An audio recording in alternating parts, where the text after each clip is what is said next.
ममता बनर्जी का बड़ा बयान सामने आ गया है। उन्होंने स्पष्ट रूप से कहा है कि मैं मुख्यमंत्री के पद से इस्तीफा नहीं दूंगी, मैं हारी नहीं हूं, मुझे जबरदस्ती हराया गया है और मैं किसी भी कीमत पर मुख्यमंत्री पद से इस्तीफा नहीं दूंगी। देखिए, बंगाल से एक बड़ी खबर सामने आ रही है। ममता बनर्जी ने चुनाव हारने के बाद प्रेस कॉन्फ्रेंस किया है और स्पष्ट रूप से उन्होंने भाजपा पर कई तरह के संगीन आरोप लगाए हैं। उन्होंने स्पष्ट रूप से कहा कि मैं किसी भी कीमत पर इस्तीफा नहीं दूंगी। उसके बाद पूरे देश में यह चर्चा फैल रही है कि क्या बीजेपी जीत के भी वहां मुख्यमंत्री नहीं बना पाएगी, क्योंकि ममता बनर्जी फिलहाल मुख्यमंत्री हैं और वो इस्तीफा नहीं देने की बात कर रही है। अगर वो इस्तीफा नहीं देगी तो क्या बीजेपी सरकार नहीं बना पाएगी?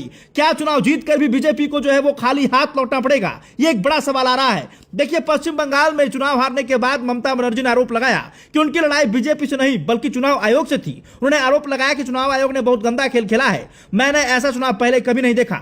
पश्चिम बंगाल के चुनावी नतीजे आने के बाद मुख्यमंत्री ममता बनर्जी मंगलवार को प्रेस कॉन्फ्रेंस को संबोधित कर रही है। इसमें उन्होंने एक बार फिर 100 सीटें चुराने का आरोप लगाया है। ममता बनर्जी ने कहा, हम हारे नहीं हैं, कहा कि हमारी लड़ाई बीजेपी से नहीं थी, यह लड़ाई चुनाव आयोग से थी। मुख्य चुनाव आयोग इस चुनाव के खलनायक हैं, लोकतंत्र के लिए यह काला दिन है। ममता बनर्जी ने आरोप लगाया कि चुनाव से 2 दिन पहले चुनाव आयोग ने हमारी पार्टी के कार्यकर्ताओं और नेताओं को गिरफ्तार कर लिया था। बीजेपी और चुनाव आयोग ने मिलकर हमारे खिलाफ लड़ाई लड़ी है। प्रधानमंत्री और गृह मंत्री भी इसमें शामिल है। उन्होंने कहा कि चुनाव आयोग ने बहुत ही गंदे खेल खेले हैं, मैंने ऐसा पहले चुनाव कभी नहीं देखा।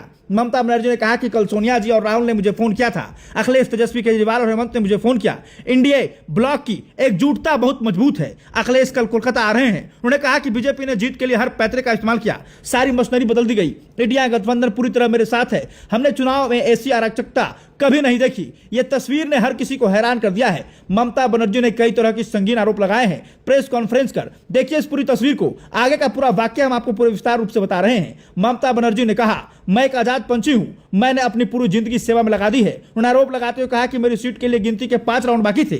बीजेपी के लोग गुंडों के साथ अंदर घुस गए और उन्होंने टीएमसी के एजेंटों को धमकाया और पीटा। बीजेपी के लोग पोलिंग स्टेशन के अंदर घुस गए और हमारे काउंटिंग एजेंटों को पीटना शुरू कर दिया। उन्होंने कहा कि पहले राउंड के बाद बीजेपी ने कहना शुरू कर दिया कि वो बड़ी जीत दर्ज कर रहे हैं। बीजेपी पोलिंग स्टेशन के अंदर जाने लगे, वो काउंटिंग एजेंट और लोगों को मारना शुरू कर दिया। मैं उस समय भवानीपुर में आगे चल रही थी। बीजेपी ने शोषण किया है। जब मुझे इसकी जानकारी मिली तो भवानीपुर काउंटिंग सीट पर मैं गई। सीआरपीएफ ने मुझे कहा कि मैं अंदर नहीं जा सकती, लेकिन मैंने कहा कि मैं कैंडिडेट हूं। 3 दिनों तक केंद्रीय बलों का अत्याचार देखने को मिला है। उन्होंने खुद पर हमला होने का आरोप भी लगाया। ममता ने कहा कि काउंटिंग में खेल हुए, क्या आप ऐसा कर सकते हैं? हमारी तरफ से कोई था ही नहीं, मेरे एजेंट को इजाजत नहीं थी, मुझे पीछे से मारा गया, उन्होंने मुझे प्रताड़ित किया, मारा। आप कल्पना भी नहीं कर सकते कि मेरे साथ क्या क्या हुआ है। जब काउंटिंग शुरू हुआ तो मैं एक कैंडिडेट के तौर पर वहां बैठी थी। बीजेपी के लोगों ने मुझे धक्का देकर मारकर निकाला, यह मेरी बेइज्जती है। जब मेरे साथ ऐसा हुआ तो मैं समझ सकती हूं कि बाकी कैंडिडेट के साथ क्या हुआ होगा। उन्होंने आगे आरोप लगाते हुए कहा कि बीजेपी ने गुंडों के साथ मिलकर पूरे बंगाल में जुल्म ढाना शुरू कर दिया है। पुलिस कोई कार्रवाई नहीं कर रही है। बीजेपी टीएमसी की महिला समर्थकों को रेप की धमकियां तक दे रहे हैं। आगे वीडियो में देखिए ममता बनर्जी प्रेस कॉन्फ्रेंस के दौरान क्या कुछ कर रही है। लेकिन उससे पहले कमेंट बताइएगा, क्या ममता बनर्जी हार के बाद बौखला गई है?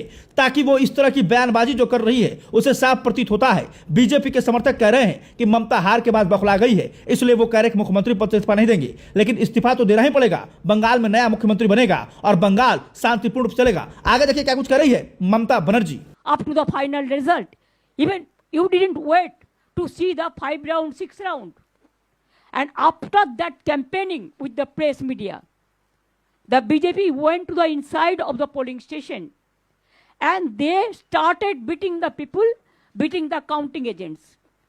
When I came to know all the counting agents are withdrawn, that time I was leading about 13,000